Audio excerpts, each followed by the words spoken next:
TikTokiin kee daqiiqaan badee si rakkisaa jira. Ammaa booda of eegi.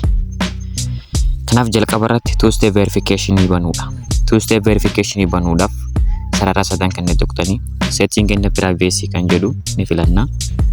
Ergasii security and permission kan jedhu kana ni tuqna. Yeroo kana tuqnetti asitti two step verification jechuudha. Two step verification faayidaan isaa maali? Lakkoofsa bilbilaa, emailii, authenticator password jarreen kan irra deebiidhaan lammaffaa si gaafatu jechuudha. Yookaan ammoo OTP kan jedhamu san jechuudha.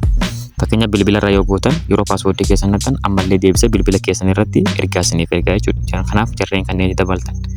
Kan lammaffaa device fi login activity dha.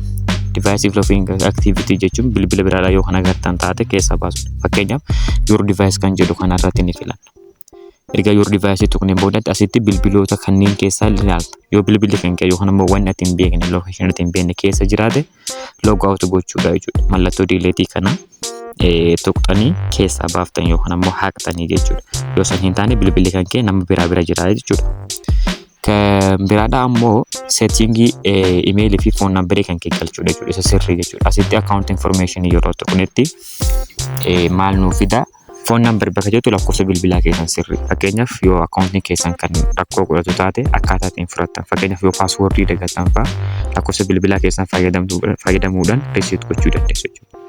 Kan biraadhaa immoo passwordii jijjiiruudha. Kana jechuun passwordii cimaa godhachuu qabda jechuudha. Yoo passwordii cimaa goote namni danda'ee accountiin keessan seenuu hin danda'u jechuudha. Fakkeenyaaf qubee guddaa, qubee xiqqaa, sirna tuqaalee gabaabumatti lakkoofsa wal keessa makuudhaan passwordii cimaa uumachuu qabda jechuudha. Kan hin daganne jechuudha. Kun accountii kan keessa sirnaan kan inni siif eegu jechuudha.